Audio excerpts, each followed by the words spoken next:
minimize, close that out, yep. Minimize that, bring up the artwork, and we've started.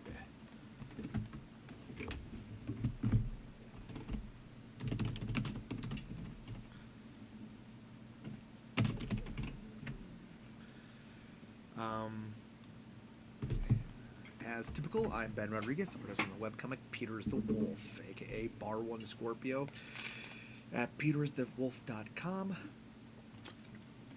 Any and all opinions expressed by me over the span of this live stream are strictly my own and do not reflect upon White Lightning Productions, WWComics.com, Palladium Books, or any other company I might be freelancing for. Hell, even the people who give me $50 for a commission, $20 or whatever for a doodle, I'm not speaking for them either. I'm surprised they'll still give me money. And I'm Trevor Cuba, his cousin, and everything I say is in fact a direct representative of Chris Overstreet. Which is hilarious because he doesn't even know who I am. Yeah, probably not. Yeah, I got my cousin back on a board. He's right now delving into his own laptop for the Winter Court, which is a Legend of Five Rings thing. I hope they can all hear me masticating. I don't know, they can hear you just fine, actually. It's one mic, just... We just get out here with my noodles and stuff going, nom, nom. Used to drive my roommate crazy. Wait, Robert, are you into, like me, laughing my ass off? You mean to say that you're into Legend of Five Rings too, Rob? Or are you talking about people who commission me and somehow actually just fork money over towards me and actually can't believe the things I'm saying nowadays? You know, this is like after several straight years of vows to be less political.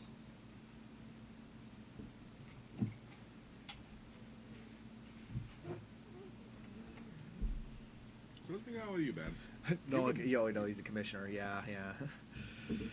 He's one of the very patient.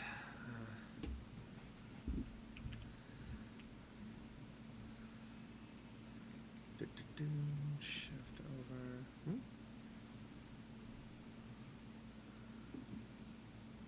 Oh yeah, Five Rings is a very stylized card game, collectible card game that... It's a CCG by AEG called L5R, and I love my acronyms.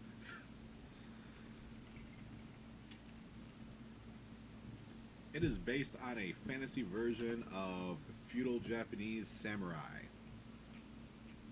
And I'm very distracted looking at your artwork, Ben, because that girl is rotating like 180 degrees. Oh, yeah.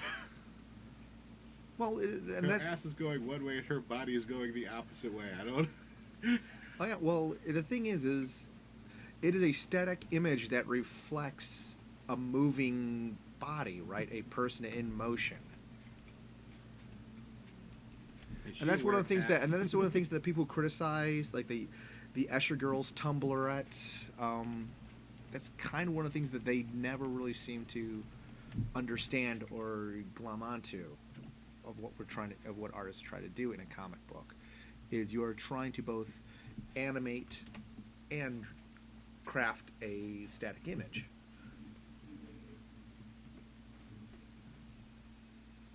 Oh, I get it. But I'm going to take their side of it and look at that thing, and her spine has shattered at 5 different places in that picture. Is she a werecat? I think she's a werewolf. Yep, she's a werewolf. No, so werecat. she will heal. Wolves can't move that way. Speaking of werewolves, you just recently played The Wolf Among Us, like at last. What'd you think of that one? Well, I only played the first chapter of it, and I saw it at Redbox, so I'm probably going to one of these days pick up a copy and pick up a copy from Redbox, just rent it. Like I said, I got it on my Xbox, man. I was downloaded. I can't. Oh. Well, you did lose episode 1, but you have to replay that one. But Oh yeah. Well, I think I goofed it anyways. But I think we covered that in the last podcast. I was at a big. No, the last time we did this was that 4-hour stream was at the beginning of the. Was 28 days ago. Yeah, that was that damn thing was. Couldn't tell you how long, and now we're giving him like 2 in one night. Although one doesn't have much going on. Dad booty, yeah. Robert Rogers wants us to mention how much he likes Jean. Everybody loves Jean. She's like the, because she's a chill girl.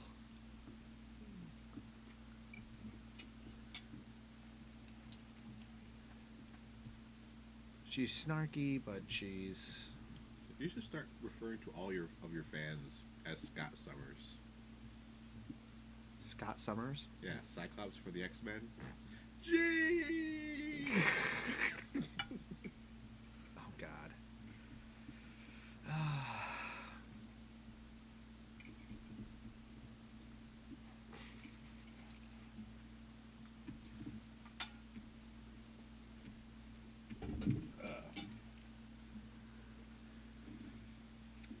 Connor Derp, hey everybody, hey Connor Derp, welcome aboard the chat. She has a really nice ass.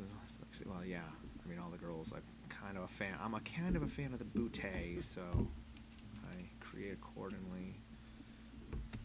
See, I don't know how many people are on right now who were on last time I was on. I think we got a couple of new people. They probably don't know me. So if I'm abnormally quiet, they won't notice a difference. Normally I'm rather chattative. I can get Ben talking for quite a bit about various subjects. But right now I have my nose buried in my own laptop dealing with my Legends of the Five Rings. Like I said, it's a card game I play. It's, well, for most people are like, is it like Magic? Yeah, it's like Magic. But it's like the game that when you're tired of Magic that you graduate onto. And it's also one of these things where he's kind of national level tournament player. He's not like one of the best. I mean, that's another guy down the street, but oh, I'm working my way up there. But you know, if we can make it to Gen Con this year, that's going to be what he's going to be throwing his weight into, and it's also one of those ones where you have to pick every card and strategize your deck, and then still lose because you shuffled wrong. That was kind of funny what happened when in the last podcast I mentioned we were playing FurAffintiy at the Youmacon staff party, the holiday party, and this one guy was winning like every game. First he was winning like several games in a row of Red Dragon Inn. Then he won a game of Tentacle Bento. So then it was on FurAffintiy, and we're like, okay, we got to take this guy down. And he ended up going down primarily because all his mana ended up at the bottom of this deck. And you gotta spend action points to draw a single card every turn. So he was just in this holding pattern for the entire game. I mean, I was one of the first people out, but I was just still able to coach a new player to any of those kind of games into taking him down before she got taken out. It was like, yes, at least this guy wasn't the last man standing, and Ted took the rest. I need to get contact with Ted and Morgan. I think one of them might have my copy of Love Letter. We can check. We can certainly check. Yeah, certainly Ted. They're on Facebook and everything. Yeah, I can contact him anytime I wanted to. I'm just too lazy to because every waking moment's been dedicated to L5R lately. Well, that and my ever vigilant job hunt. But speaking of which, let me check Craigslist. A lot of new positions have been opening up since the holidays have ended. Cool. They got rid of everybody they had partially hired on or something. I guess. I don't know. Well, it's a new part of the tax year, right? So they were holding off on. Why hire somebody at the end of the year for a permanent position when you're gonna have them on for 3 weeks and write a W-2 around that.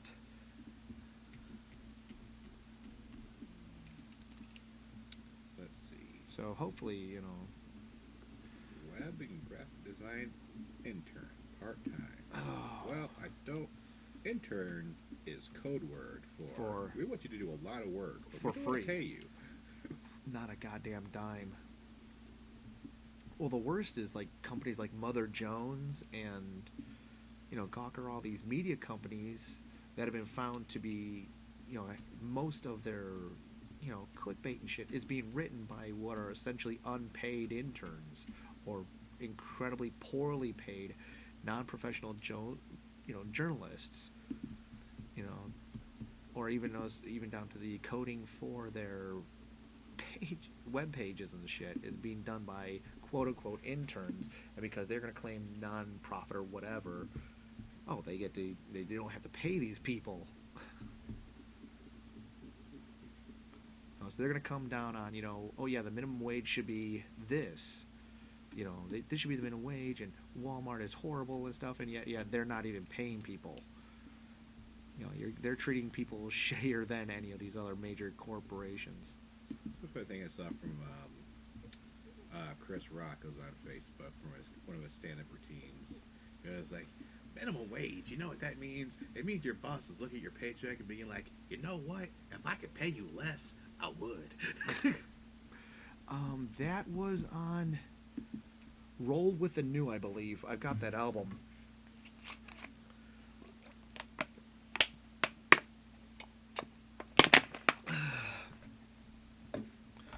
Chris Rock's one funny motherfucker. Speaking of funny comedians, Dave Chappelle. I can't believe you've never seen that skit. The best thing is you haven't even seen the other one either.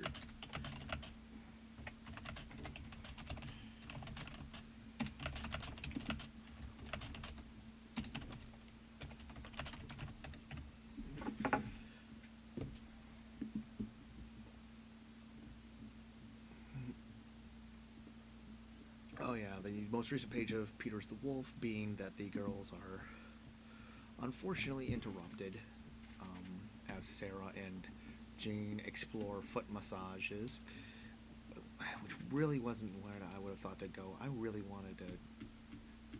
I mean, I kind of wanted to make this book just the book of just, you know, skimming on fetishes left and right, but, you know, getting in a real variety of them.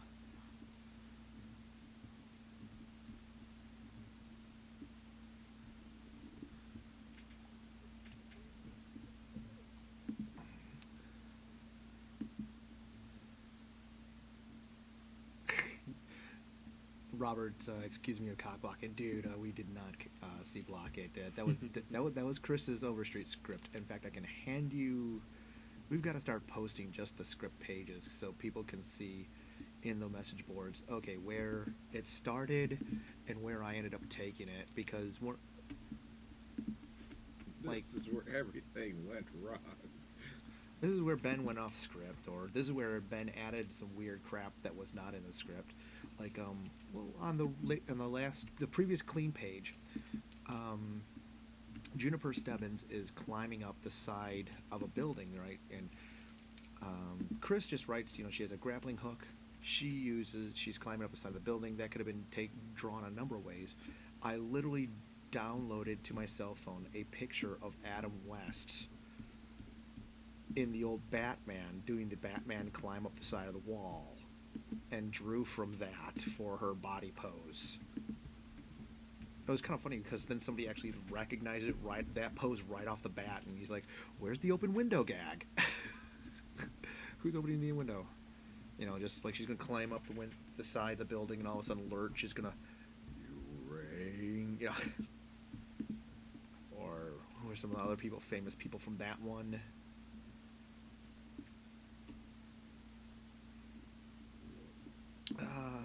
Who were some of the people from that? You know, they had the oh yeah, they had Kato and the Green Hornet in one. You know, Bruce Lee actually was in one of those, and then they had, oh, let's see.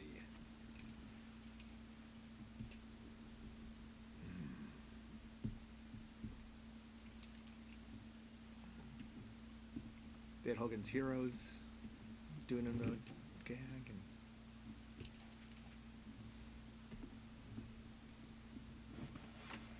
Just need to find an excuse to draw Vincent Price into the background somewhere. There to be beautifully. Man, what am I? Then it'll be the Prince and the Pauper. Mhm. Or what? Am I thinking the right one? I think you're thinking of what he was in that cartoon, Yeah, the Tailor or whatever. that Bluth movie. The Thief and the Tailor. Something like that. It wasn't Don Bluth. It was some other animator that had just done it. Like, what, one guy doing everything, wasn't it? Or that was the restoration and completion was down to one guy doing it basically all. The Thief and the Tailor. That was. I'm gonna. Vincent Price's head in a crystal ball. I'm gonna Google Broderick and see what shows up.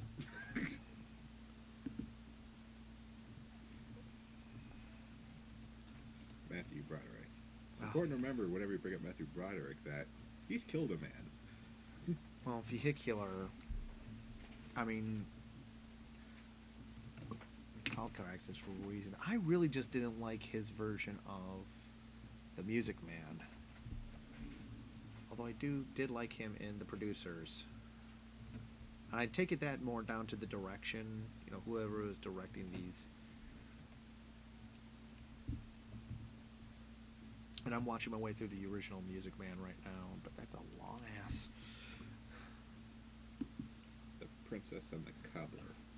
That's it.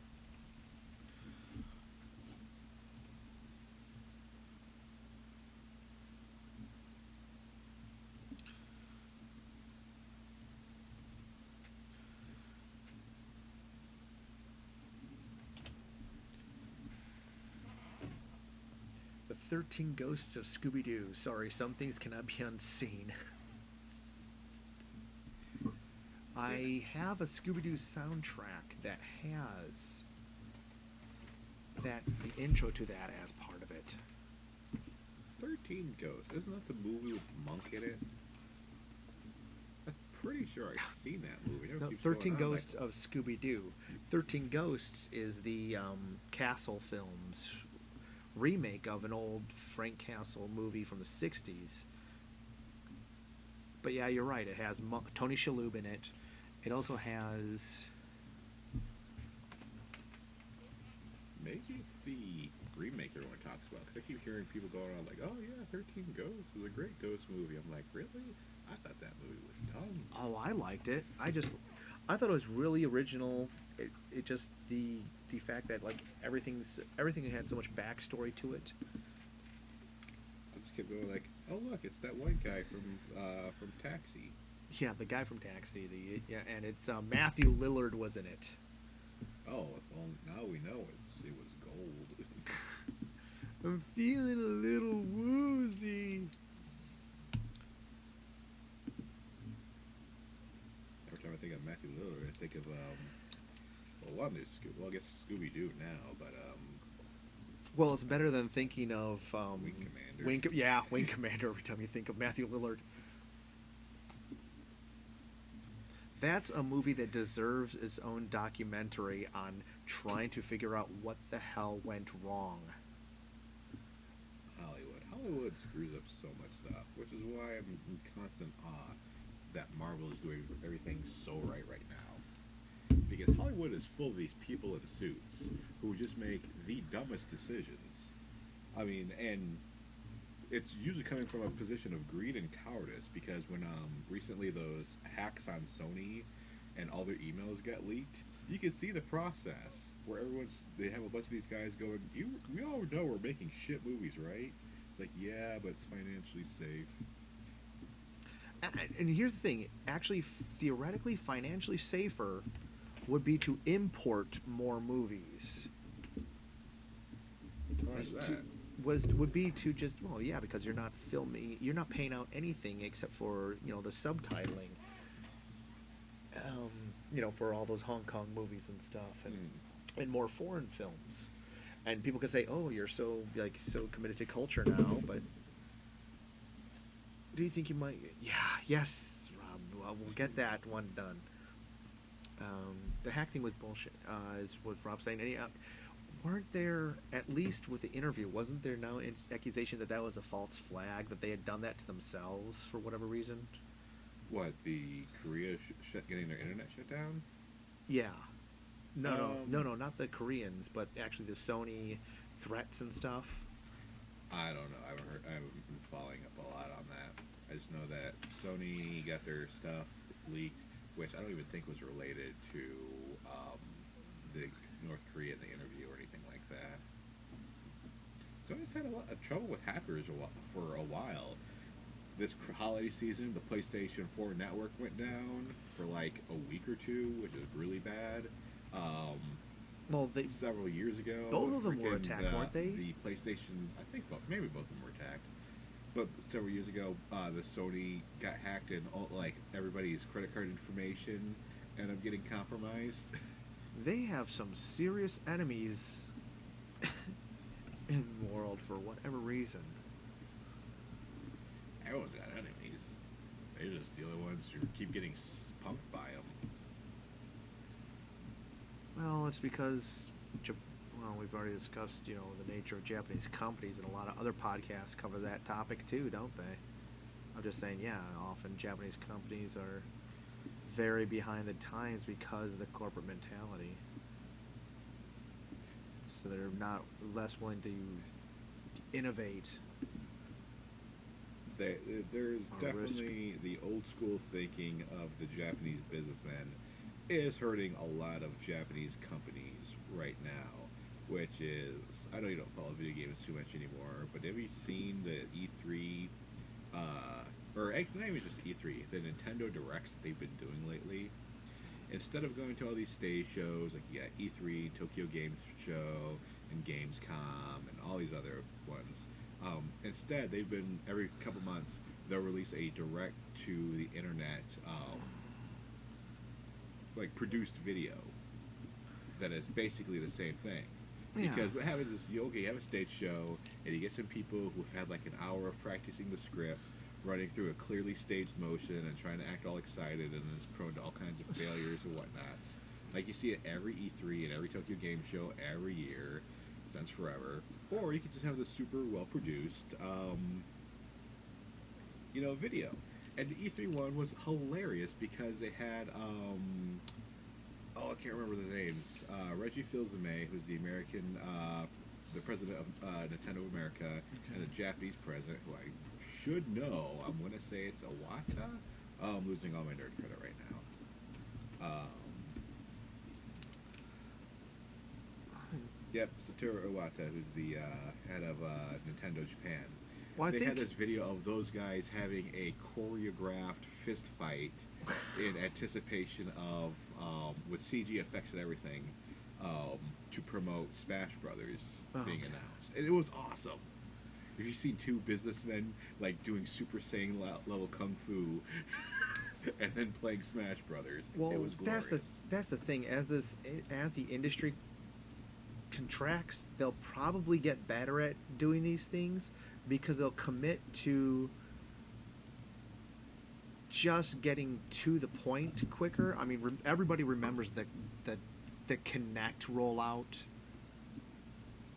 from Xbox when it was originally being brought out, and they had that huge thing of people walking on the ceiling and crap and light up fucking ponchos and. Yeah, well, they're always trying to make things real weird. And like I said, it's like you have to try to push the envelope, but you also have to have it well produced. I think the year before Nintendo, like the year of the 3DS, was super awkward because, and this is where we're going to get into the whole feminism thing, is their idea was they had a limited number of working 3DSs, right? Yeah. And it's like, okay, all the journalists want to do a hands-on thing, but they have it, you need someone there to guide you through the game. That's how all these press junkets work and everything, and someone to hold on to it, make sure you don't walk off with it. So they came up with all these like booth-babed supermodels who had each of them had a Nintendo 3DS chained to their bodies.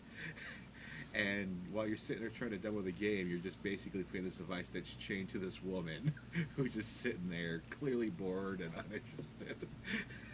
or at least they're like putting on their fake smile to seem Yeah. not horrible. Like this is the worst thing ever. Just smiling all day with the Stepford smile all day long because, well, it's a job. And well, all the game journalists reported the same thing. I was like, I don't know what the idea of it. Like they tried their best, but it was clearly very uncomfortable. Like none of the journalists enjoyed it at all. They're all super awkward.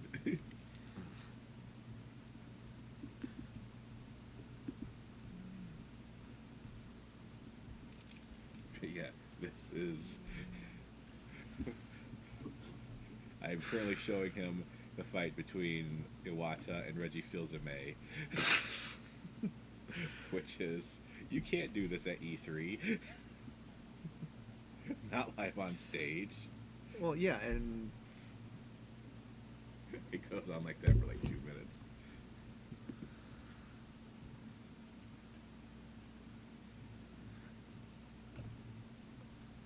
talking about the Sony hack, saying there was a Lizard Squad. Also, they also said they would do it earlier that year.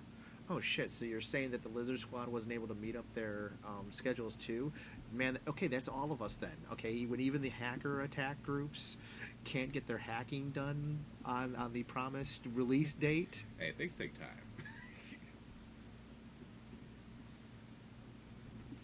I don't feel so bad about myself right now. Then,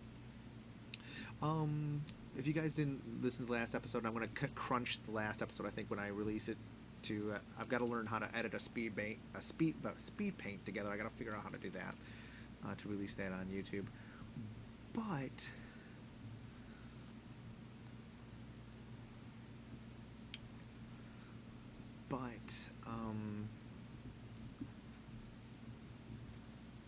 I had mentioned that yesterday I was doing a Skype podcast with Imaginos Studios, and we were talking about stuff, and they got me onto several tangents. And I'll probably end up going on there again because I've kind of gone onto because I ended up going on some very wild tangents just when we were just bringing other stuff up, and apparently he was bringing and Mark Dudley was bringing up there are African action produced in Africa action movies, because at one point we got on about the old Dungeons and Dragons and how Marlon Wayans as Snails was horribly misused. He had the funniest joke in that movie, in my opinion. Yeah. And, the halfway joke. well, I think the funniest joke was the dwarf's joke about you gotta get a nice dwarf woman with a beard that you can hang on to. That was actually for the most. But I will say he was funny, but he was not as funny as he could have been, and also not as convincing or as serious as he could have been. So and the Wayans. He was just the whiny sidekick way too much.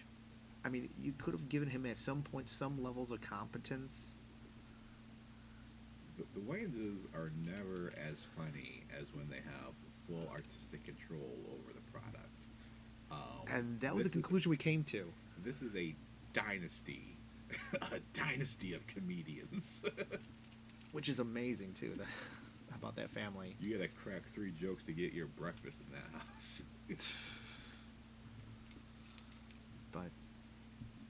But then we got onto the notion of why do you have to have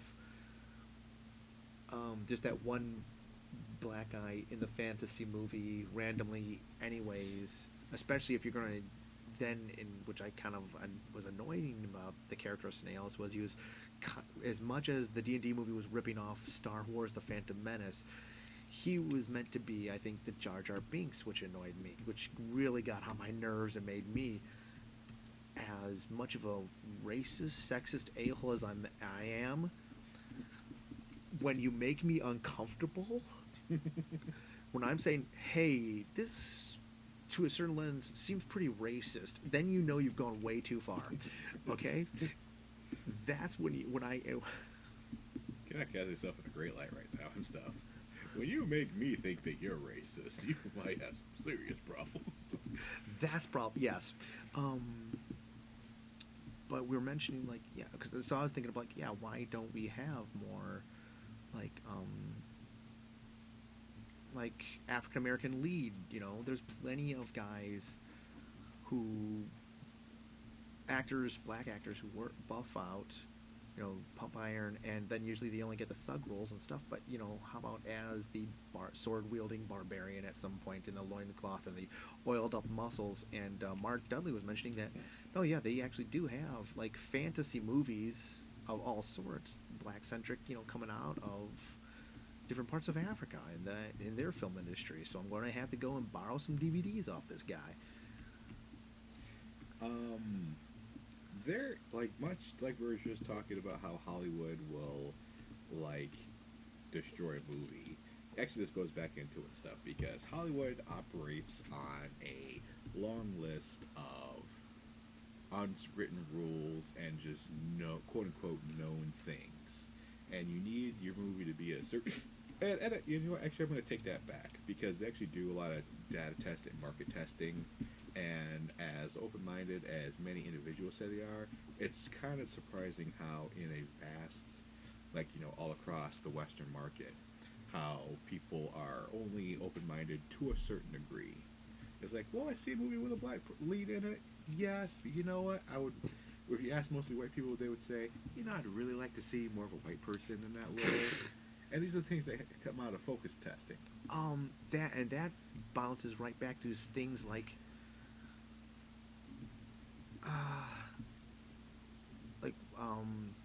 dance movies. And there's also and now there's like some a cappella movie now coming out soon again. But it's like, okay, you know, there's the dance competition. There's the Americas, and this is what I'm really beginning to hate with these plots. Is like, oh yeah, the American dance team has never won this dance competition, or hasn't won in years, or something, you know, right?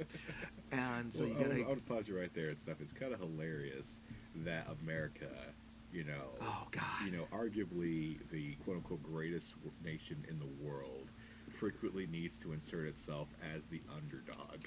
Oh fuck yes. That's the annoying.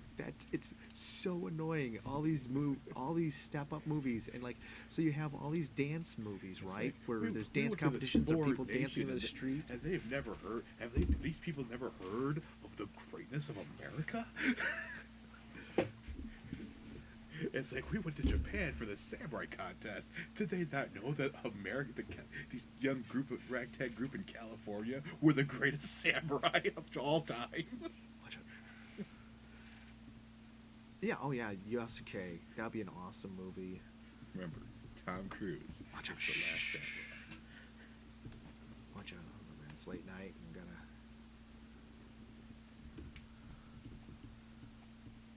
But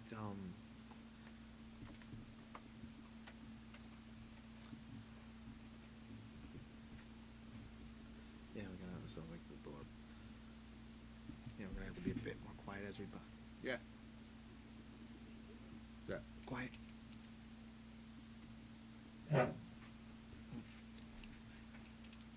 So okay, so let me try to think of. Hermana. And but what the heck else I gotta mention next? Losing train of thought.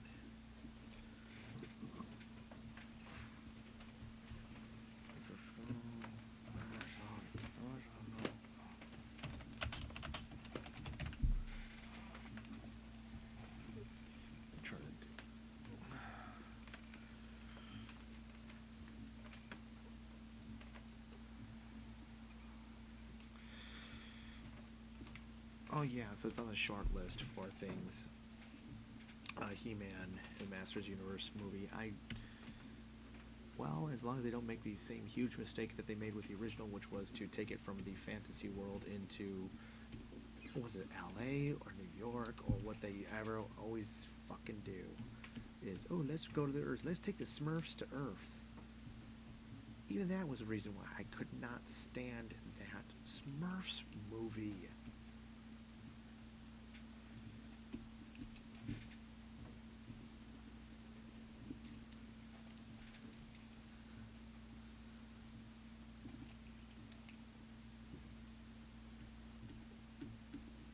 Well, other than, I don't like the Smurfs anyways. Don't have much love. And man, but there's a lot of ways to do these movies wrong, and not entirely a lot of ways to do them right. But the funniest thing is the way to do them right is often just to go and try to take this. If you're not going to do a PG little kids movie, take the source material seriously. Often there's plenty of comic books and novel tie-ins with more developed plots.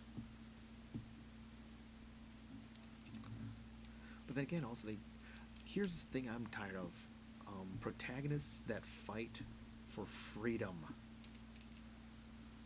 In the generic sense of the word. Like, why the hell would Conan, or really anybody in a medieval society, potentially even value that? It's annoying. It's just such a blanket statement that's supposed to. It's a blanket, unthought of statement that nobody ever really thinks about. Like,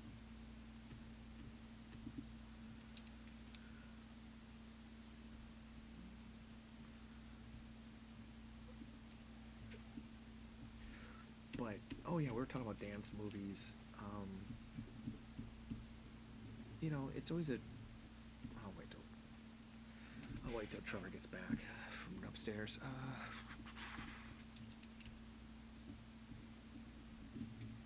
I've got to work on talking lower and slower, don't I? Just for better podcasting.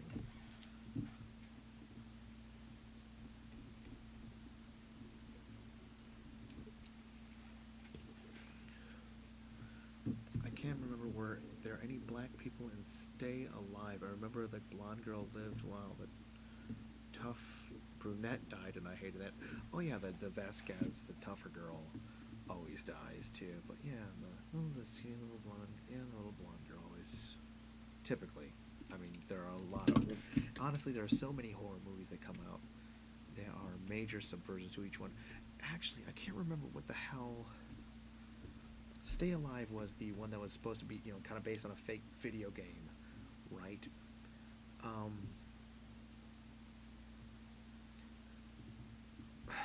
Radiodrome did a recent episode where they mentioned that movie. Well, actually, it was probably a few months old. I've been going through their back catalog, but I think it was their episode on video game movies. One of the movies that got effed over because that movie was originally supposed to be very different until Disney bought out the company, and the people at the helm of Disney at the time wanted them to make this R-rated movie PG-13. Kenneth Gunther, fake game that Ghost is using to kill people. Yeah, that's the one. So yeah, that was like a definitely horribly mishandled property.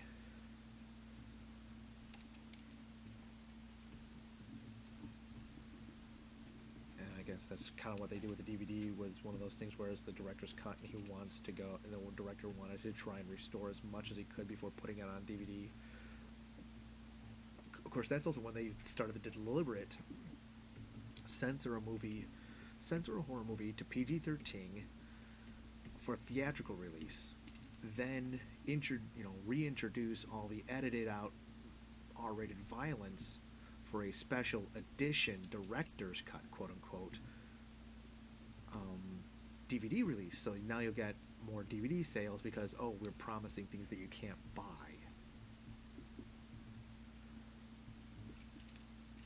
You couldn't see this blood splatter or whatever, and often there'll be like a plot, a relevant to plot scene that got cut out too.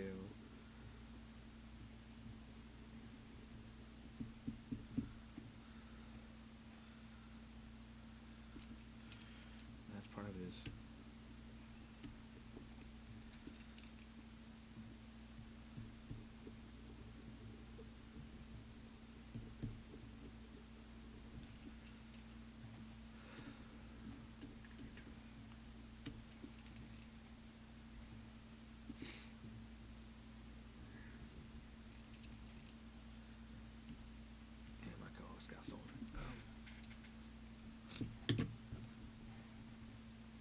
Yeah, the He-Man movie, yeah, was what it's Kick-Ass 2's director is being slated to do it.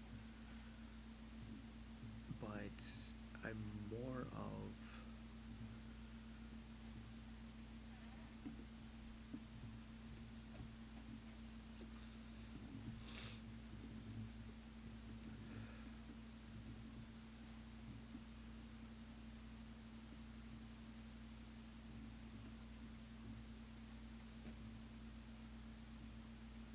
well, holy shit, no. So far this the rap.com has this listing for the short list and they're talking about all the previous, these directors.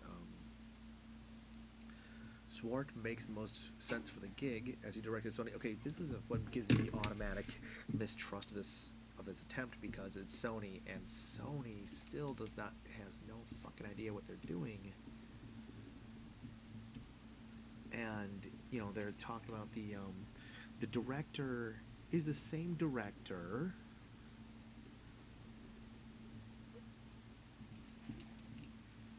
Oh, okay. One of the directors mentioned. Okay, director of McKay has most, but he was on the Lego movie, and that's actually a good one. But the other ones were.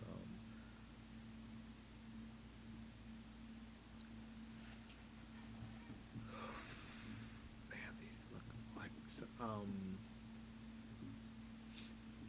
One of the three mentioned above, Swart makes the most sense for the gig, as he directed Sony's reboot of The Karate Kid, which was a horrible movie. Don't care how much it grossed, $3.59 million worldwide, not that much. Comparatively, a studio favorite who previously directed Pink Panther 2, another horrible film. Swart has also experienced making big-budget virtual effects movies, having directed Mortal Instruments, City of Bones, which was a friggin' horrible movie, which was made by Scream Gems, which is owned by Sony, as they point out in the article, which explains why that movie was so shitty, and the look was so generic, and how really it looked like nobody gave a crap when they were making that.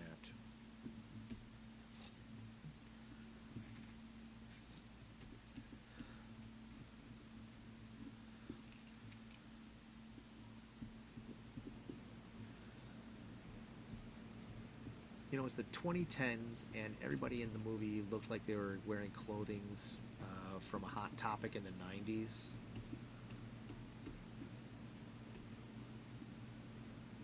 And that was the best they were able to do for costuming.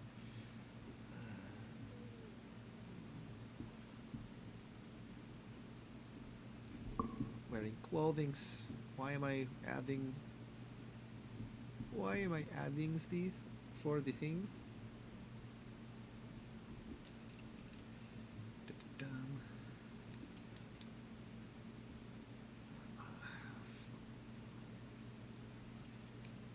I think you're going to see these big production releases at E3 go the way of the dodo very soon.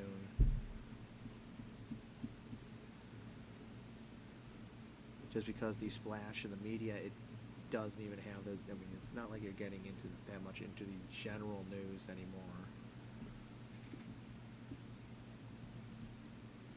Wasn't Sony also the one that came up with the? Sony Pictures was also the one. Was it them that had the fake movie reviewer that did the movie reviewer that did not exist because they were so desperate for good reviews?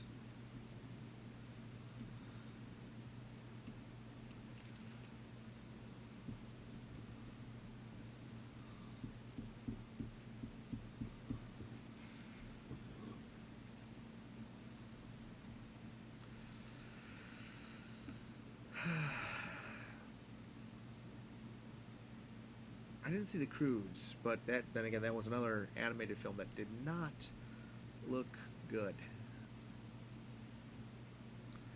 Here's the thing: there's so many different of these property-based things.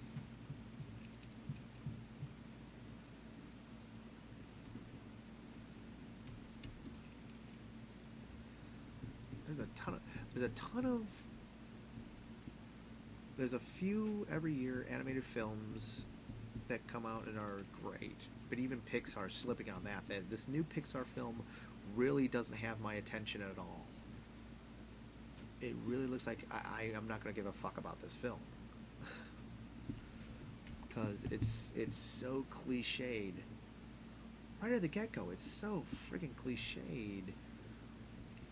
From their the only preview they have, you're relying on the exasperated mother, the doltish father, this standard sitcom BS.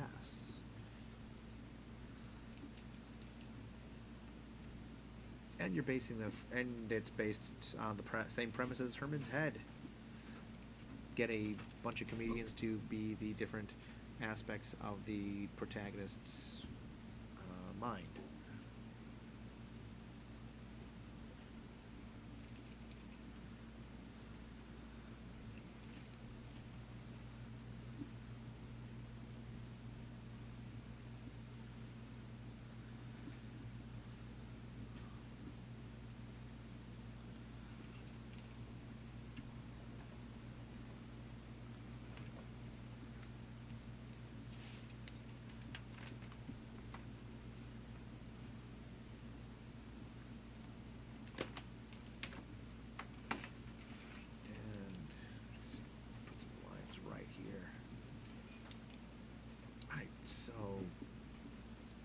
You can tell, like, the first few years of this, I was literally going off of almost next to no reference material at all. Just the way the uniforms work, the look. Hell, I still hardly ever use, reference material in actual people's clothing and whatnot.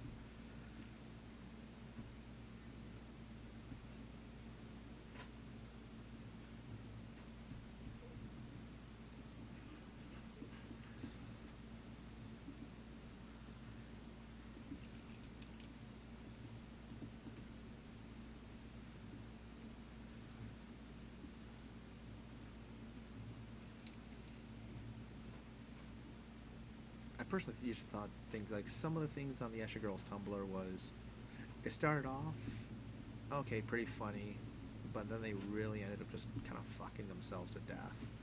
Just kept on harping on and retreading a lot of the same ground.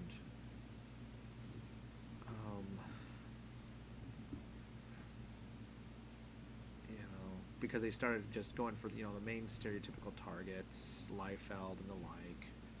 So basically, and of course that's when Linkara starts mentioning them.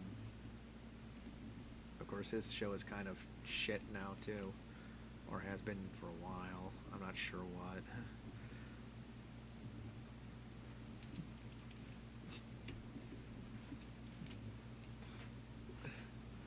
Good night, Rob. He's gone for the night.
Discussion in the last couple of shows about just last few shows I've been on other people's podcasts, even about like movies I'm not looking forward to, or movies that I'm almost but not really. I think that's a problem of where I'm gonna go start going and seeing movies out of a sense of duty. I'm right now that way about the Lord of the Rings, the Hobbit, that third one. I still haven't seen it.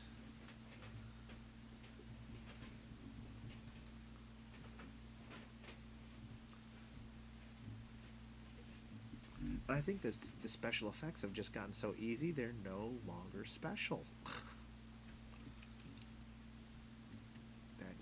almost anybody can do these effects now. Have a bunch of CGI warriors clashing together, or you know, have the guy leaping up on a giant's back or whatnot.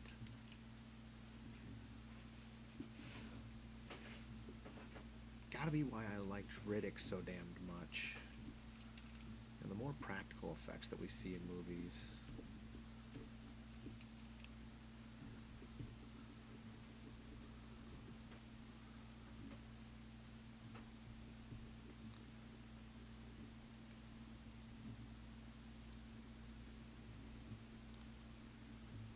All that, and also Riddick just had that huge 20-minute sequence where he's talking.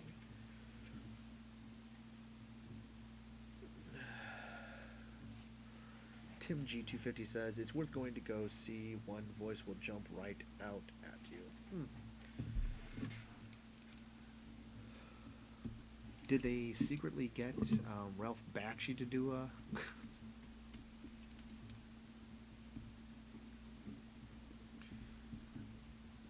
Hey, did they ever get Ralph Bakshi to be in the... to be a guest appearance in any of the Lord of the Rings movies? I'm trying to remember if they did, or if they had tried to.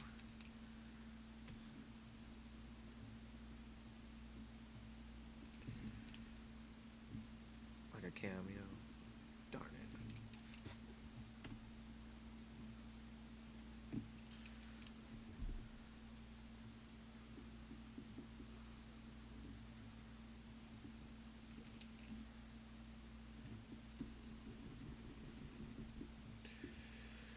The last fight in Blade 2 was a mess because they threw so much CGI in it. Thought it was a crap film. Yeah, there was a lot of missteps in Blade 2.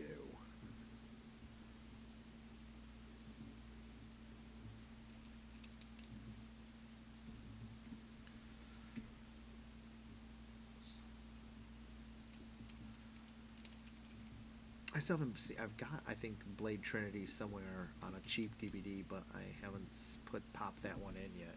I love Blade 1 though. That was like, actually, Blade 1 was the best, and that was the funny thing. Black lead guy who kept tight control over the project, believed in the characters, took everything seriously, as comic booky as everything was. Came, some badass one-liners. And that was like one of the first, that was the real start of the Marvel rise out of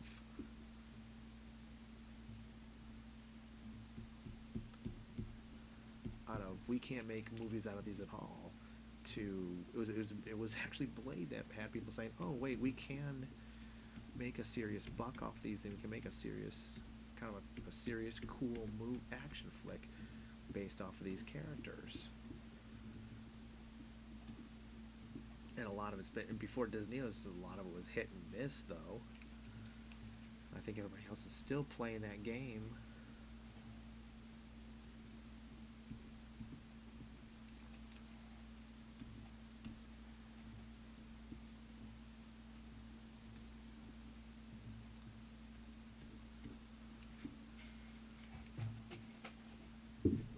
Kenneth Gunther says, Blade 1 was fantastic. I think people will say Black Panther is the first black title character in a movie for them. Goldfish attention spans. Oh, yeah. Oh, gosh. Oh, that'll be sucking if people completely... That'll suck if people forget about Blade. When...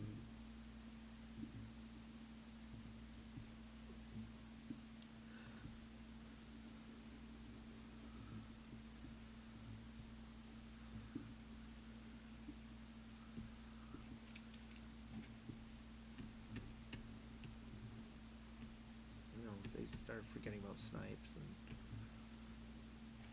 but then again, that's just so like a lot of people.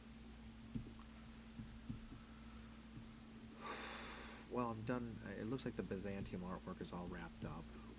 I'm one of the last ones to hand in stuff, I think. They're going to start allotting, so yay. So now I'm going to go back to commissions and stuff, and getting all that shit done.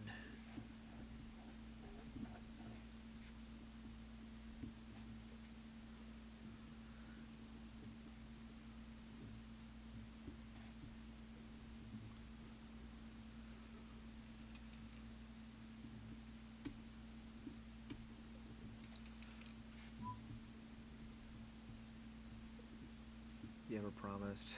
Work to do. Stuff to get done.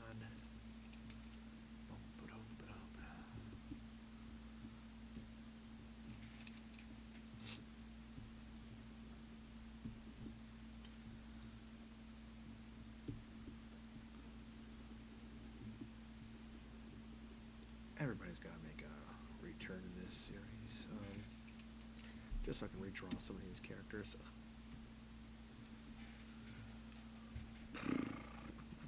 Let's grab that. Bam.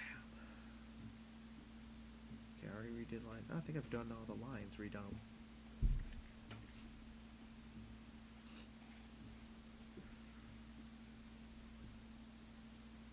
Granted, I think many people do want to forget the election movie. Yeah, people want. I think if they already haven't forgotten election movie. Someone was praising, saw an article, someone was praising Carol Danvers, the first female character in a Marvel movie, and it's like, well, not exactly, but then again, damn. Then again, I think we were renaming just a new era. Changing from Marvel to Disney Marvel films. Those tightly controlled. This era of tightly controlled, everything integrated.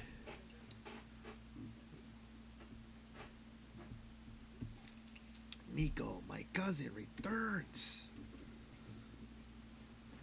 Wow, we straight into. We're still talking movies a lot right now, but I was just gonna get. I was gonna get back to, you know, like the Step Up movies and all these. These ridiculously annoying movies that genre of movies, like the dance movies and stuff, and like what I was mentioning before, got called upstairs or whatever, that we have this, you know, okay, yeah, there's a few of them that have revolved around the premise of, oh, there's some dance competition, and, you know, this place or this or that, or America has never won it before, and, or there's somebody doing dance, and so many of these movies, you know, Lily White, Sally from the Valley, protagonists, okay, on rare occasion you might have a character that is both white and from the wrong side of the track, but usually it's going to be like usually it's going to be a rich white girl, because she's going to be like a princess, basically, archetype. And you might have her learning like urban dance moves from a black guy, but just as often it'll be the black best friend of the white male love interest. And, you know, most of the choreographers for these movies are going to be blacks, African Americans. Most of the backup dancers on screen, there'll be blacks. You know, most people come in, but the leads will still be honkies. We have to remember, minorities are best as wise advisors who prop up the white lead in a proper role. Bagger Vancing it, yeah, and that's. Don't underestimate the magic black man. So annoying. So irritating.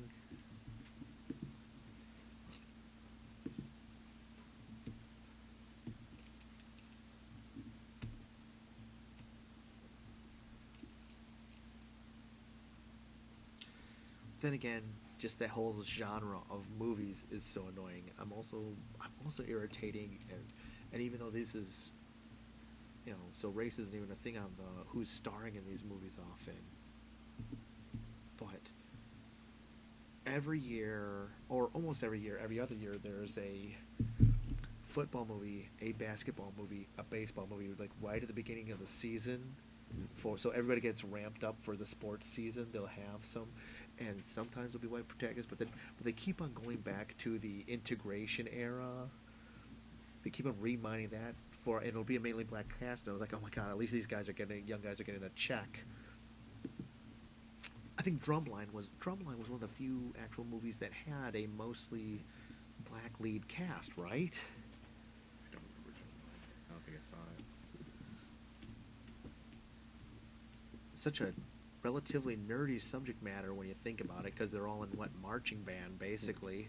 But then again, it's also like, yeah, we're in the marching band competition, blah blah blah. We're gonna ragtag group of misfits that learns to get along for whatever things, and and it's.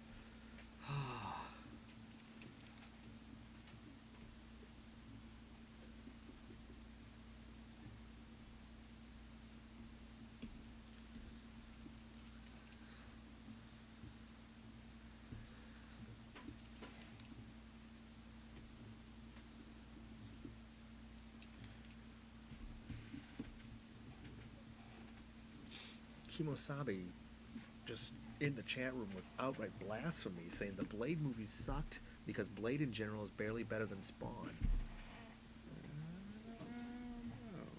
Well, the Spawn movie did kind of suck, especially when it was compared to that. You compared that to the same running at the same time, the HBO cartoon. I don't know. The Blade movies had a lot of cool stuff in them. Just because you're. Well, actually, you know what? Let's just compare Blade to other movies out of the same era with vampires. Those involving interviewing said vampires. And okay, Blade was a much superior film. Blade really in the same era as Interview with a Vampire? I feel like there was a big difference between there. Oh, I think there are a few years apart, but I think they were both products of the 90s, right?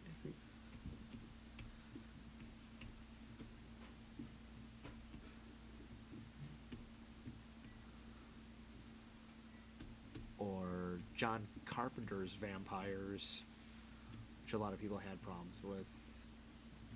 Hey, I saw it for free on campus, and I didn't want my money back, so.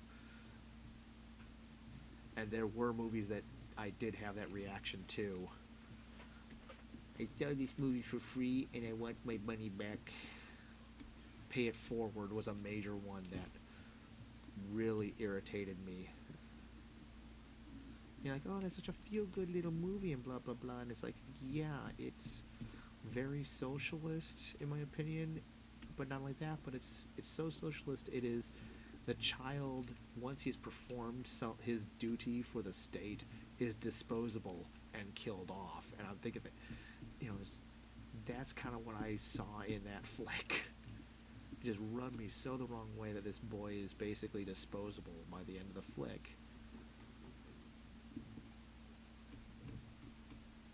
Has no identity out of what he is supposed to be doing for other people in order, he's paying things forward. Yeah, the hell that's not by that movie.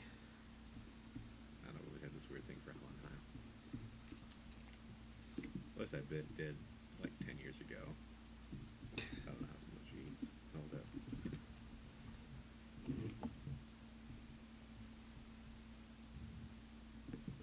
I was a huge fan of Mad About You. Best movie ever, My Name is Bruce, not to be confused with They Call Me Bruce, criminy. One of those is a parody of the Bruce Lee movies, and the other one stars Bruce Campbell, and I can't remember which is which. Thank you. Thank you, Ken and Tim.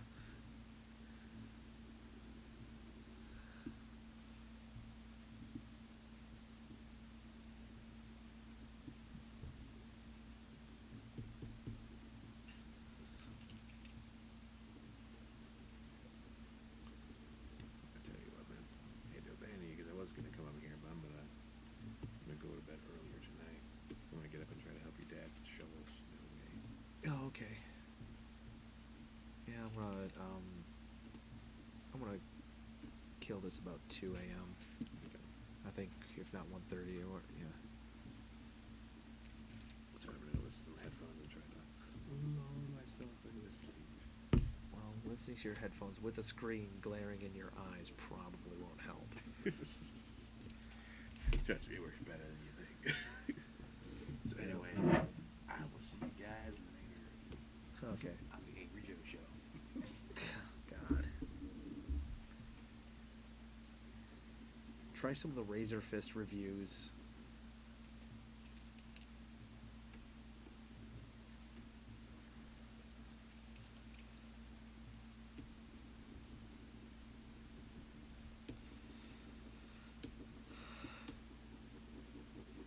So much of the that guy with the glasses right now, I just find so tired nowadays. As these guys struggle to find crap to review, at least I'll stick in with Brad Jones mainly because he mainly does exploitation movies. So you know he's kind of got a stomach to him.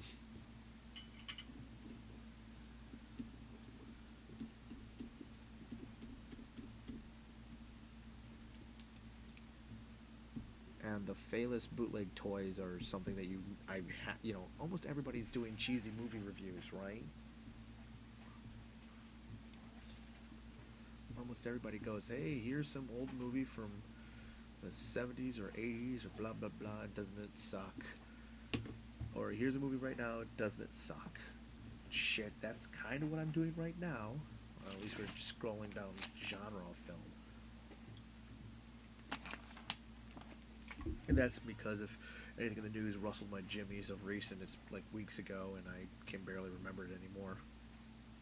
Hence, jimmies unrustled. But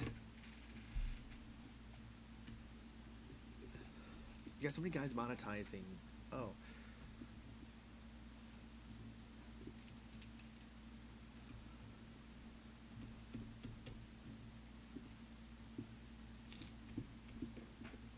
There's so many people doing the exact same thing that the Nostalgia Critic and the rest of the team there does, that unless you've got something different to talk about, almost everybody's also saying the same damn things.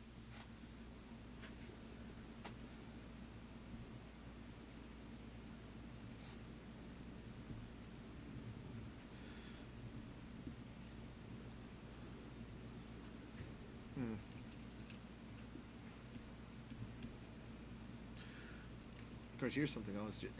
Speaking of thinking and saying the same damn things, that got me into women. This is getting me out of women because I was just thinking the other day. I tweeted this, but could women are very often into fashion. I mean, shit. Look at what the influx of female fangirls has done to what you expect to see in an anime convention's artist alley.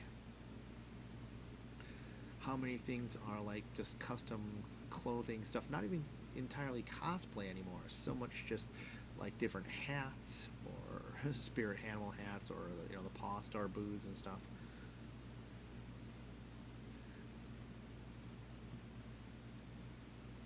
So all these girls, all these girls come there to dress differently by dressing like everybody else, and you kind of make this joke a lot of the time, but on different subjects. But I'm also wondering, does the feminine passion for fashion have anything to do with a desire for consensus down to what they are wearing? They all have to agree. Girls all have to agree on what they're going to wear, how they're going to present themselves. And oddly enough, how many of the time is it also about a woman being a follower too? All the big designers are always these geriatric old guys, who have skinny little twig women playing the role of clothing rack on the catwalk to tell a woman what to wear. But come on.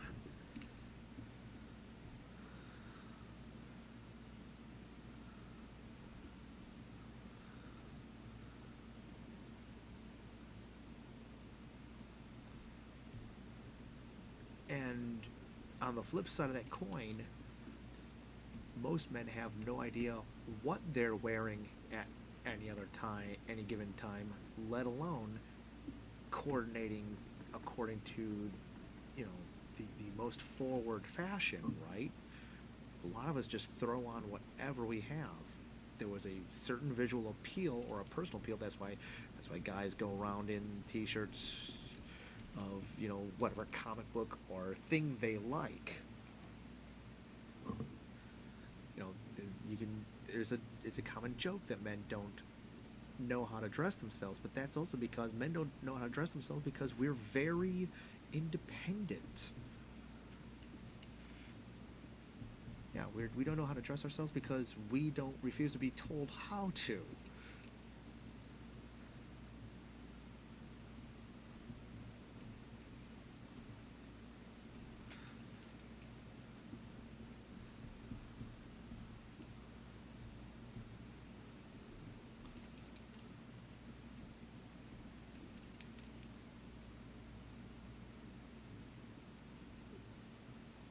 And also to tend to be a thing that we refuse to care about.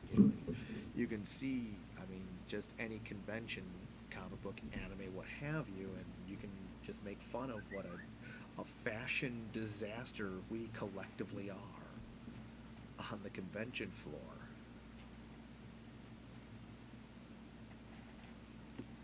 And we tend to loathe the necktie or whatever corporate. How many guys dress corporate on their day off? Or dress how the job requires them to dress?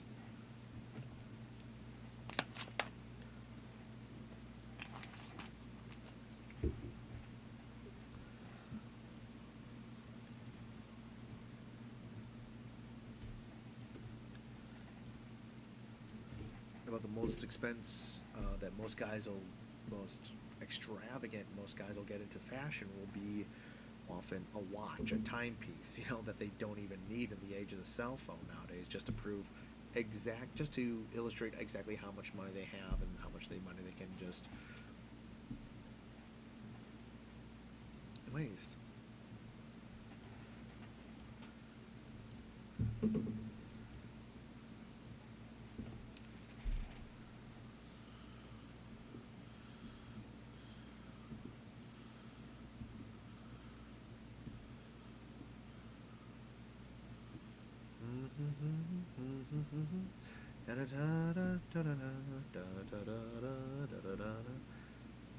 Undiscovered tomb of pensive madam I of no exotic whim.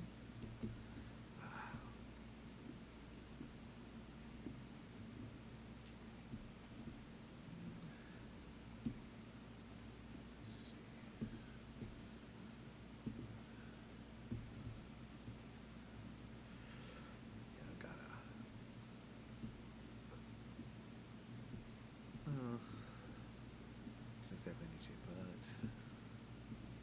don't exactly need to fill in the blanks on his skin, do I?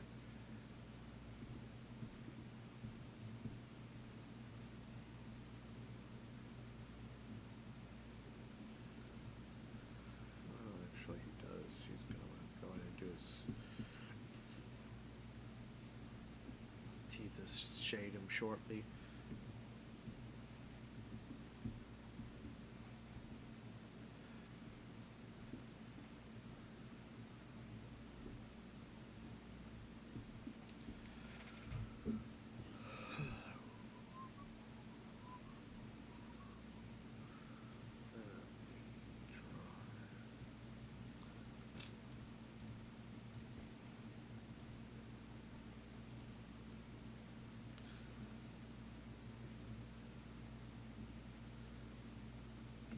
Tonight's at midnight hashtag is make a movie smarter.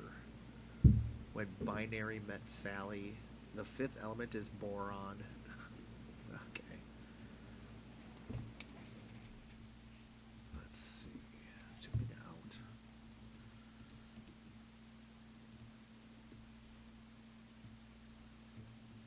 When did I say I would do this till? At 2 a.m. I just run about. Okay, now I remember. Okay, now I see what I want to do. I need to go in here into folders, into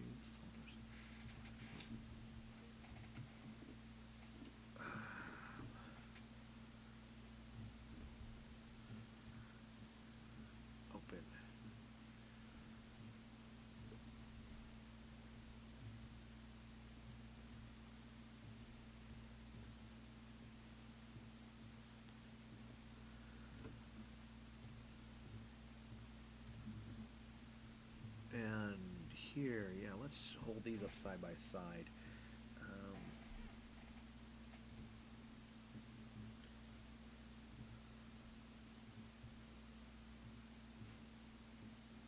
Still gotta get rid of this tip now. That's the original page that as it came up versus what we got now. And this is going to be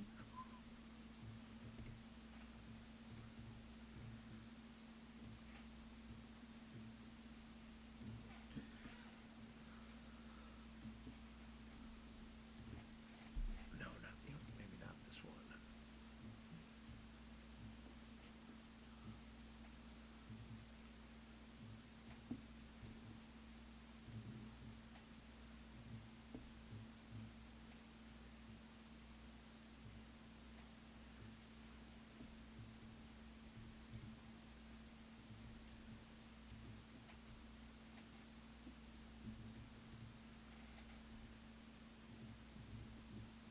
Oh, that's gonna be this one.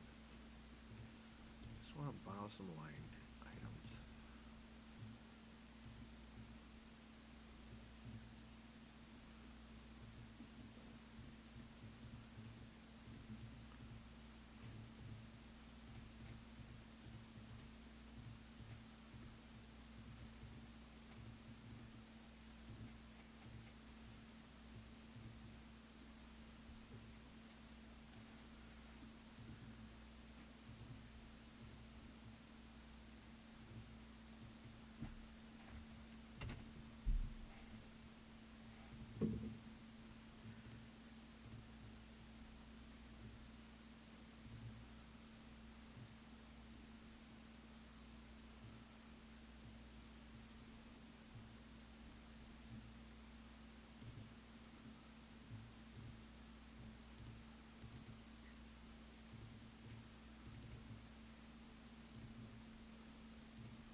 Yeah, this entire layer can go.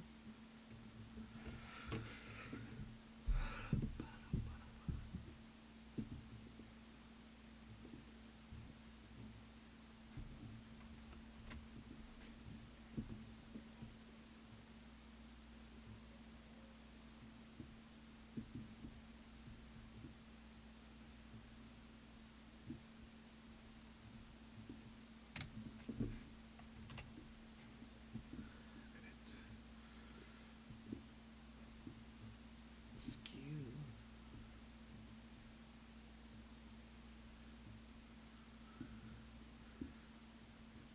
Scale.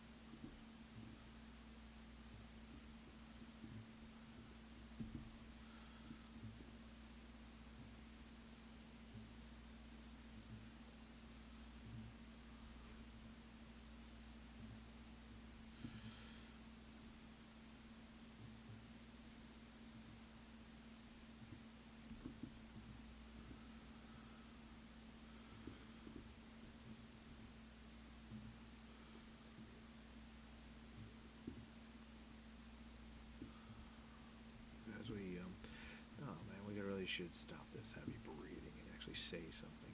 Darn it, I'm getting into the drawing, which means I'm running out of things to say.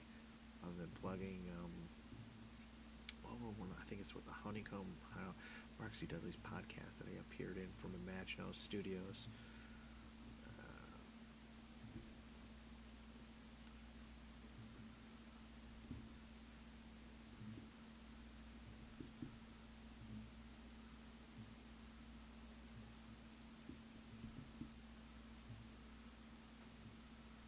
I cover quite a few topics, including like, of course, I don't want to reiterate these things over here.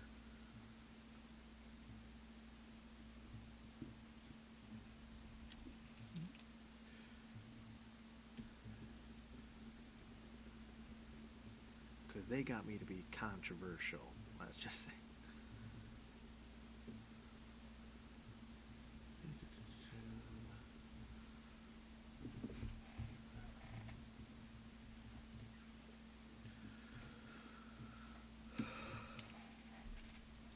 still haven't even read or listened to an audiobook of If Chins Could Kill, which means I am vastly outdated on my Bruce Campbell. As much as I like that guy, or at least just like actors from Michigan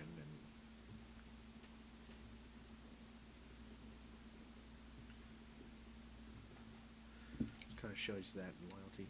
Of course, right now, I think the big talk around here in Michigan is shit. Lions getting robbed of what should have been a shot at the Super Bowl. From what I hear, just the refs in Dallas.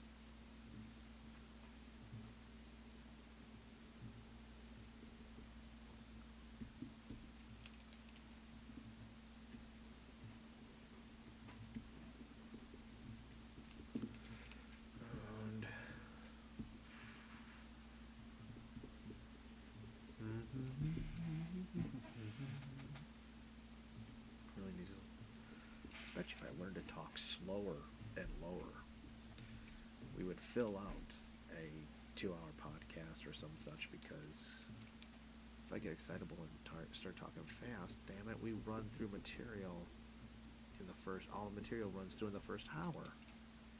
Shit, I'm sorry, guys.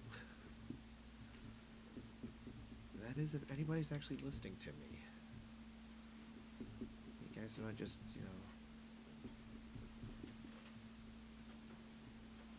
jumping in and just to make sure that I'm doing this stuff and watching and while listening to something else.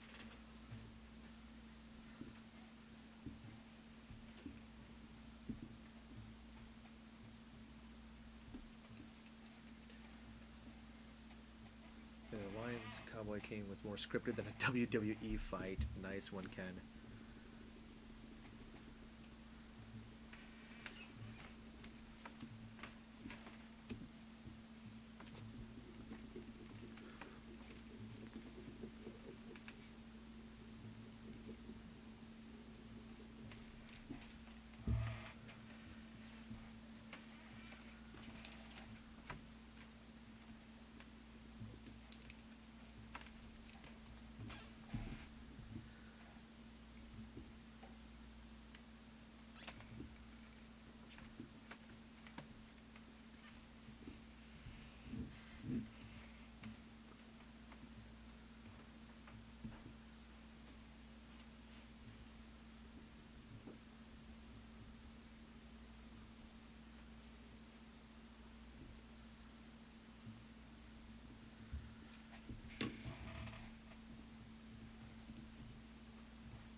Halfway ready to do the line work re-edits. I think we're almost done with the line work, and we're almost ready. Not just a couple hours is all it took to completely redo, touch up all the line weights, right, on all these panels.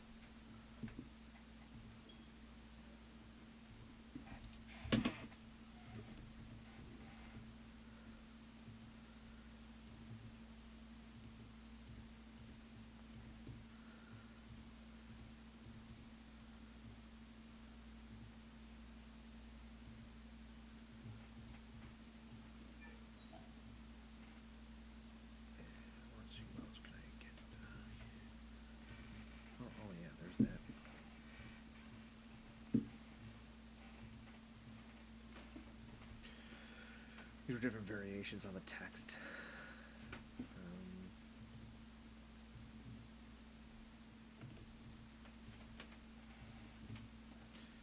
I screw up that panel anyways, or that page, because even though it's done, there's still one little...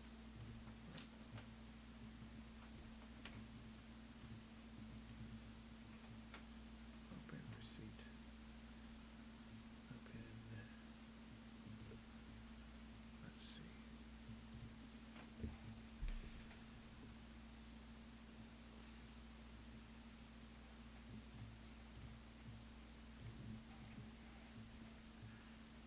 Oh, I already did have one that was extensively drawn enough to do that part.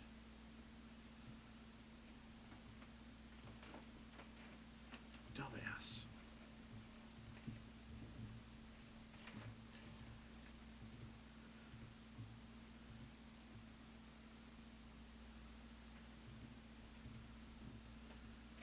Oh well.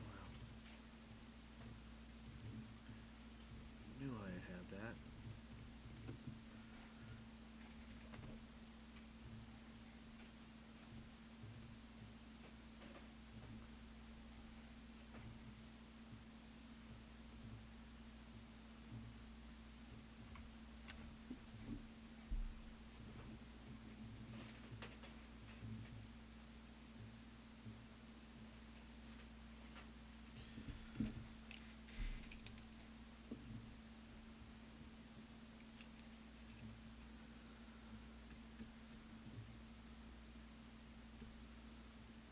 I seldom watch football. Let's see, I've gotta dig up some material to cover in short subjects, like a podcast, I think, because just this boring movie talk everybody else does.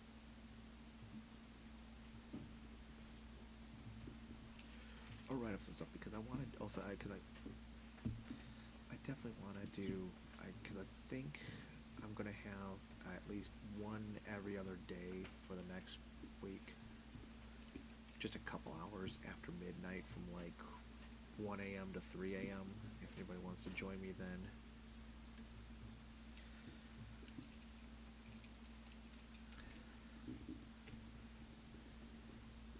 I'm going to try to crank that out.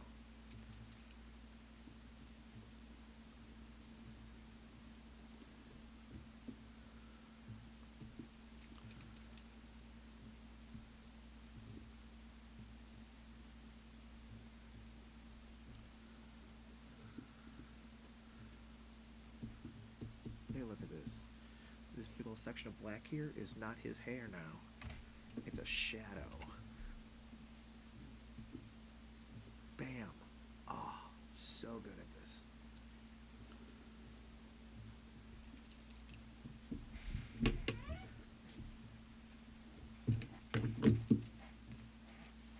Sally is just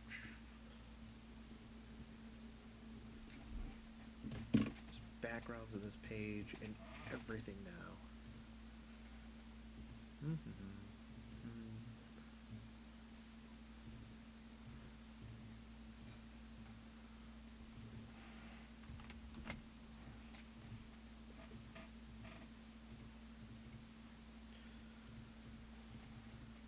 can see where I gotta reshape these word balloons. And you can see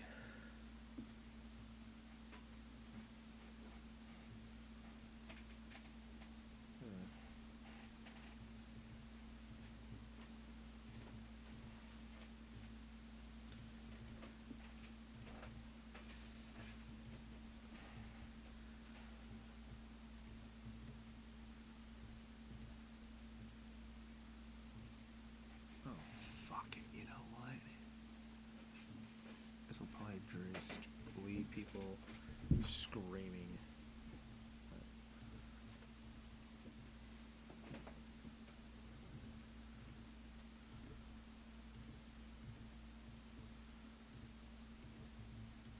We'll do this to the gradient, stretch it out a bit.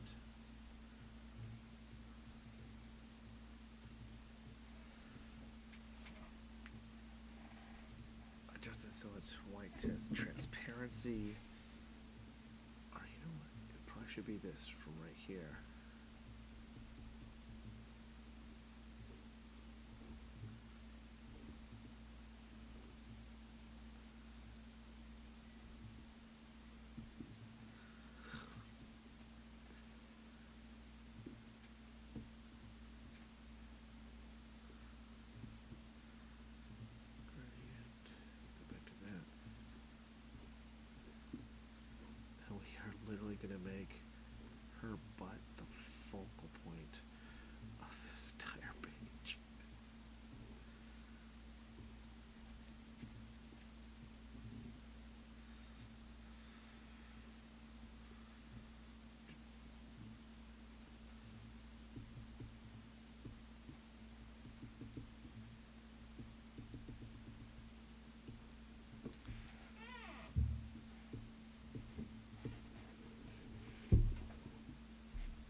because I am a pig.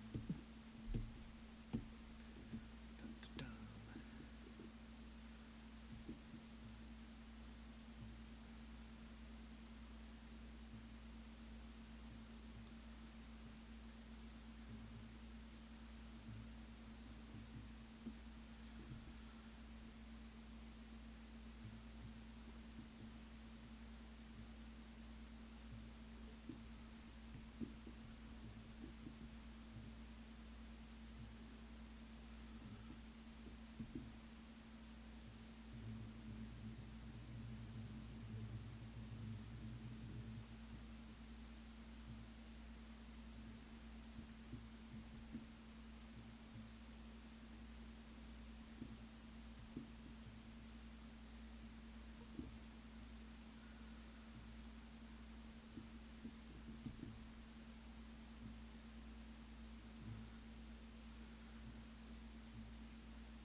I should make some noise.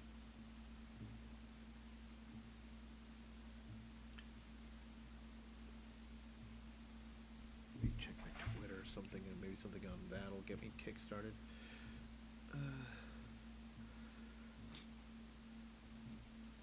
No.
Nothing. Damn it, way too much political stuff right now.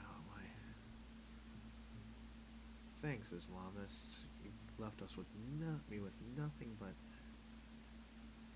freaking blatant politics to talk about now, and depressing politics. Shit.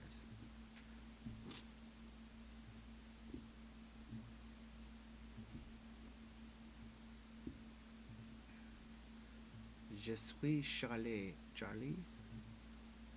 Je suis Charlie. Yeah, I can't pronounce French. Pronunciate that crap.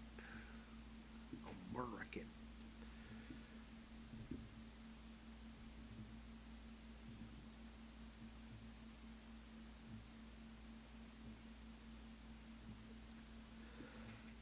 Most embarrassing aspects of that is, as horrible as that is, it's also kind of showing that, okay, yeah, the French cops don't even have guns, so they were kind of forced to retreat from all this too until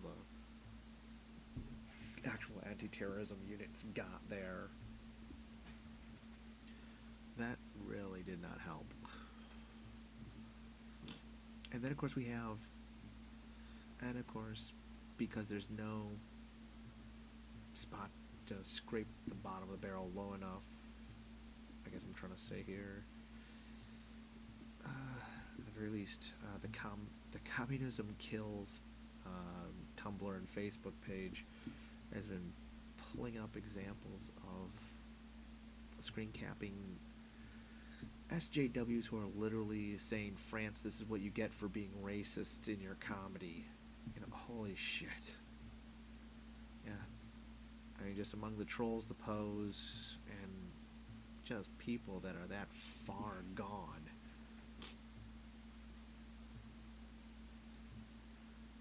You know, there are people literally saying that, you know, or that France is a racist country that has been sidelining these people for years, so this is what happens, and it's like, oh, trying to say, point, you know, trying to blame this shit on the West.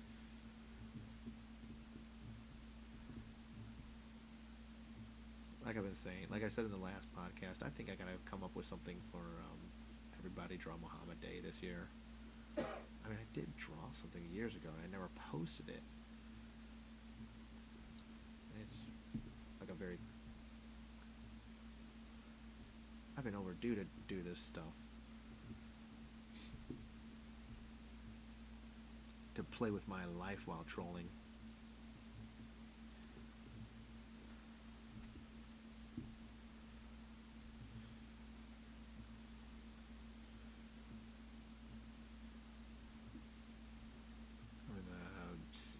The gal that came up with Everybody Draw Muhammad Day, of course, being a Seattle-based, you know, very Portlandia-based style cartoonist, had to go into hiding over it. But now we got so many people just, you know what? There's going to be if not already, there's going to be a big upswing in people.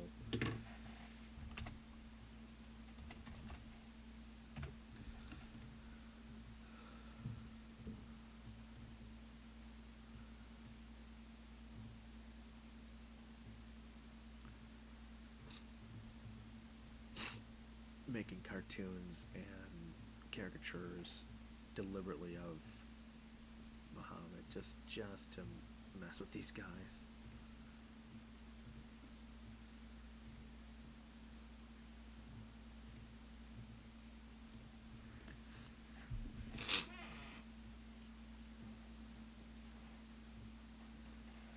Kenneth saying, somewhere out there, someone is saying, quote, why couldn't the terrorists be white, unquote? And I'm like, why couldn't we just not have terrorists? Caliban, that's Peter's mom? Yeah, this is Sally Stubb, Peter's mom. Peter's MILF.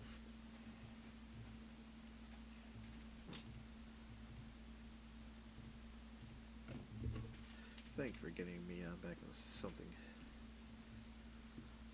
Thanks for getting me onto something lighter. Rabbi Tom, Jim Grote's been doing some pencil stuff.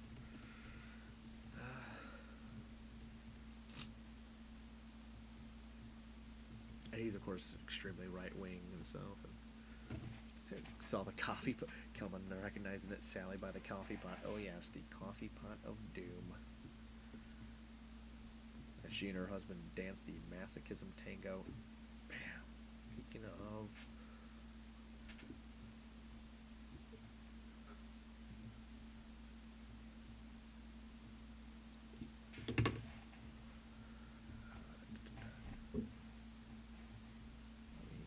to the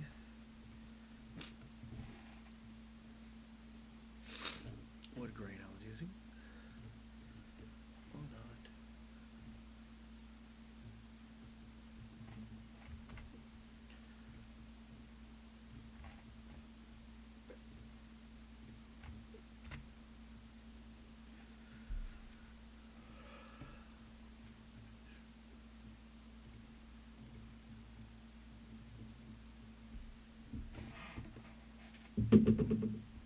Oh, this goes beneath the...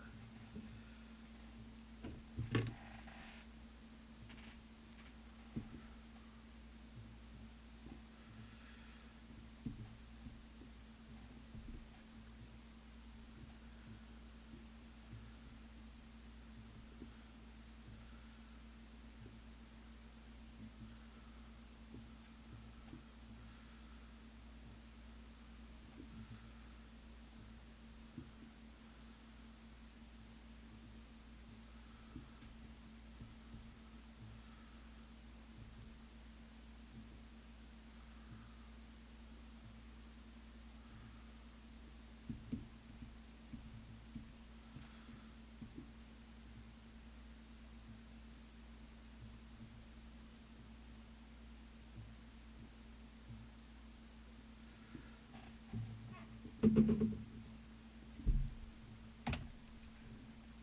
not that layer. Background layer. Boom, there we go.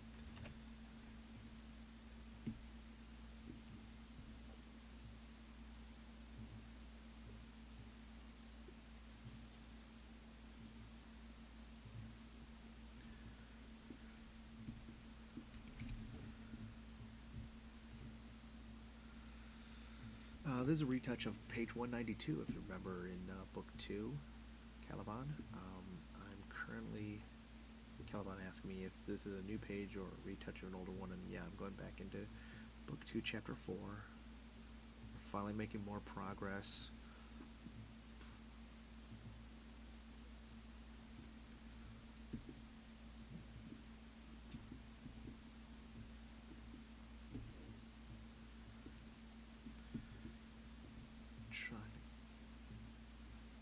Real progress. Actually getting these, just wrapped up page 199. Just wrapped up page 191. This is 192. And just a little bit of dedication now that I'm out of that lousy friggin' Christmas holiday rush season. I don't have any conventions lined up this year. Again, not until this book is done. I want to try and get in done for Anthrocon. I'm going to try and get out to Gen Con. I mean, that's RPG business, though.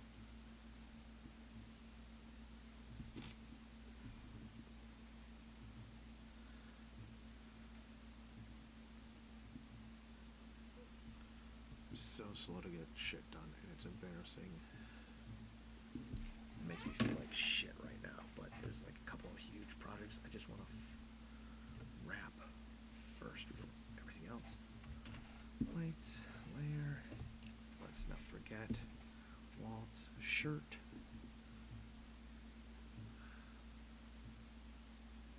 Because I've been feeling like crap for an entire year now, as this thing is dragged on, and I realized how unfinished everything was, how lousy everything looked, and how unworthy of the fans this was. Well, Caliban, there's 341 is 340, page 341 is now up, so there's a new page up. And while it's shutting down the naughty action,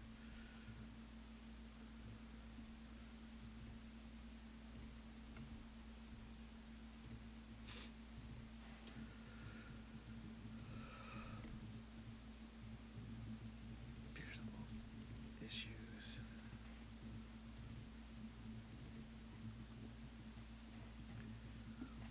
It is getting us towards where we need to be with the. Go back up one.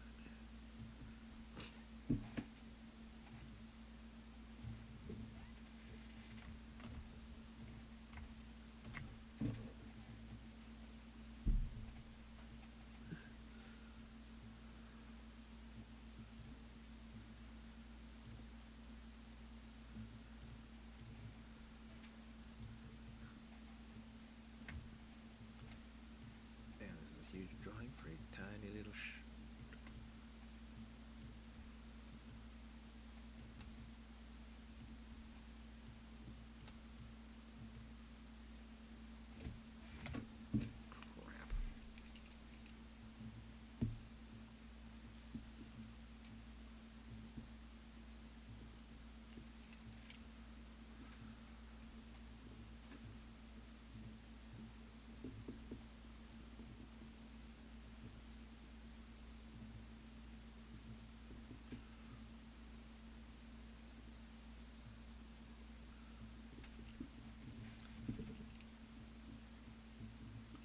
Darn it.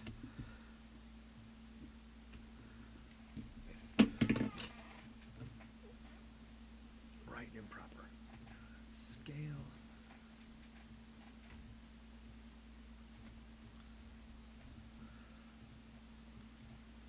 Bit of skew.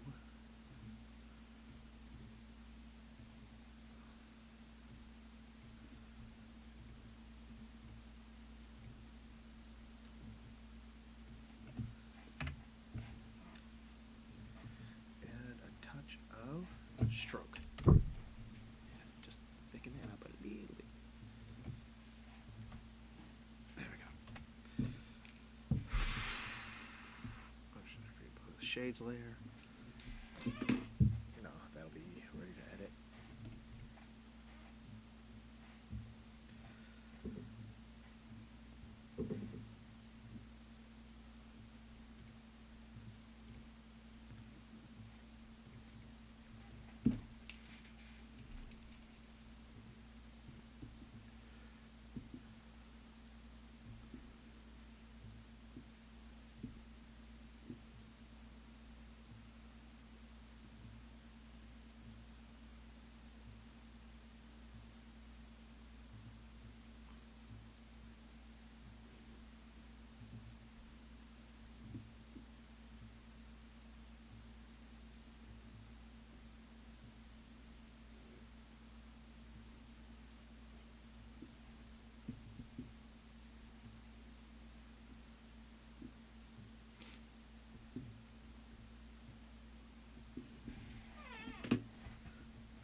Thanks for Calamon saying he saw the latest page and thinks the event happening is funny. Well, thanks, man. I wasn't sure how well that would be received myself.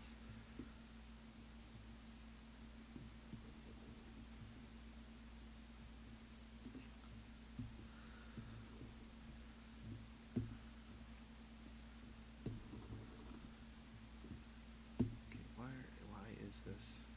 No, you stupid. There we go.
Well, we're in the last 10 minutes.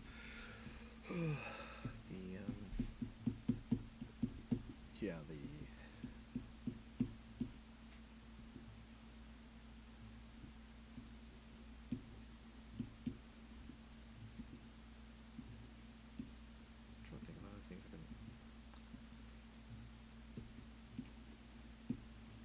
Trying to think of something because the guys were talking about having me on their podcast again next week, and we didn't talk much about my artwork. We didn't talk much about because we also made tangents, and I gotta make a list of like little tangents to actually start off on because we kind of got on like just because we're all artists, just talking about being behind the Arse Alley booth and kind of what goes on, joking about those long-winded conversations about other people, just things that go on there.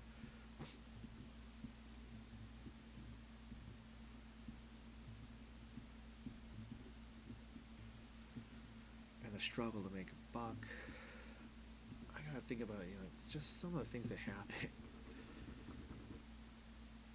Like, there's so many times that I have shot myself in the foot, not increasing the pressure to hit on it when I'm hitting on a girl or when I'm flirting or just chatting up a bird. I'll just start chatting up some girl interested in my artwork, and I'll just be just politely talking, but I won't really like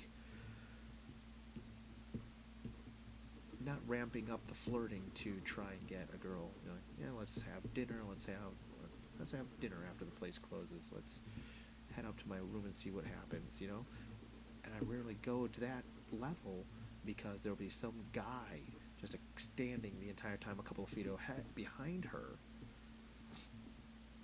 And I'll start assuming, oh, this guy who's like, who's giving me the stink eye, oh, that's gotta be her boyfriend, right? And then, of course, it never is. It never is that girl's boyfriend. It's just her male friend. So, like, that was prime. I could have actually gone further with that and see where it went if I wasn't actually respecting this other guy. Or thinking, you know, projecting, oh, maybe this guy, well, of course, obviously, this guy's, you know, at the convention, you know, probably is her ride up there. The room is under his credit card, right?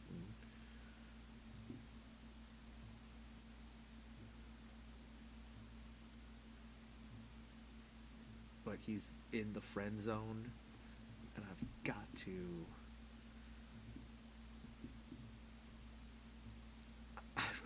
respect that territory a lot less. Territorialism, because I can empathize with a guy all day long, but if the amount of time she spent at my table, if I can turn that into her being interested into me, well, let's go with that.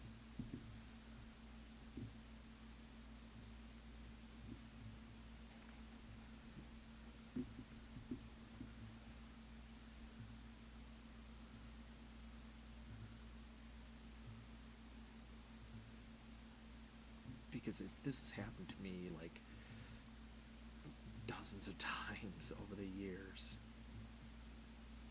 And it's kind of funny because you can always recognize, because you can always, you know, you can always recognize the possessive guy.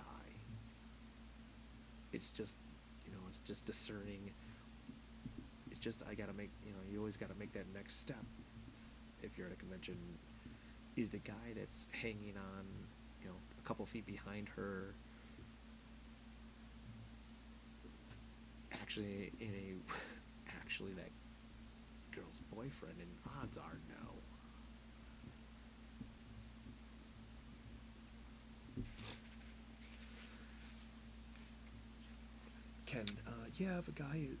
If a guy is hovering around a girl knowing he is just a friend, he's like a woman baking a dish her boyfriend won't eat and deserves no sympathy.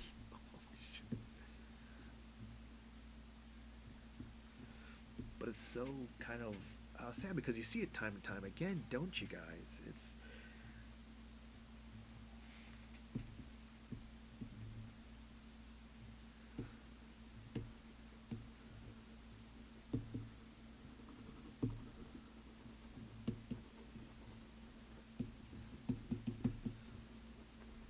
just watch these things, you know, these guys just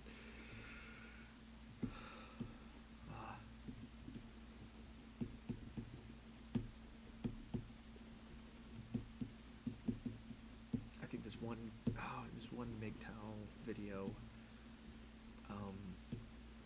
this one guy who's a MGTOW and a dancer, you know, he's a professional dancer and everything, and just to, like, because the critics say, oh, you guys are going your own way, you couldn't get pussy, blah blah blah blah, and just to prove it, he goes, like, he dresses up in this, you know, badass leather jacket, club clothes, and goes to the club, and at one point, and just, like, kind of recorded his just playing up the bad boy, being the bad boy that he particularly doesn't like to be as a human being, and showing, like, the results of how many girls reacted positively to this, including at one point a girl getting her photo, having her boyfriend hold the camera,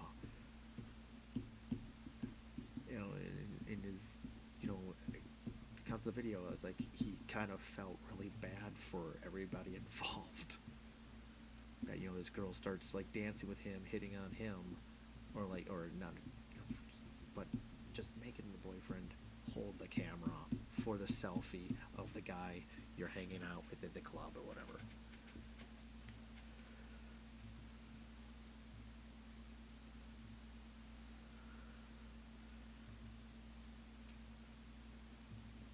Ken mentioning, I have a female friend with an issue that she is willing to give all her time to a guy that is too busy to make time for her. Sure he's working 2 jobs, but he made time for a play, not her. Oh yeah.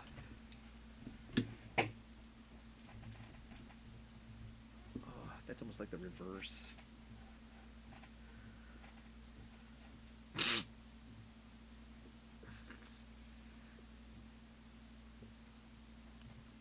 Oh, and that's even the crazier part is, oh man, you know what? We'll get on that. It's 2 a.m. I should sign off and save. And we'll get into that on some other time, man, because that's a good one. Like, women having, and in fandom even having even worse of a time getting signals when the guy is not into her.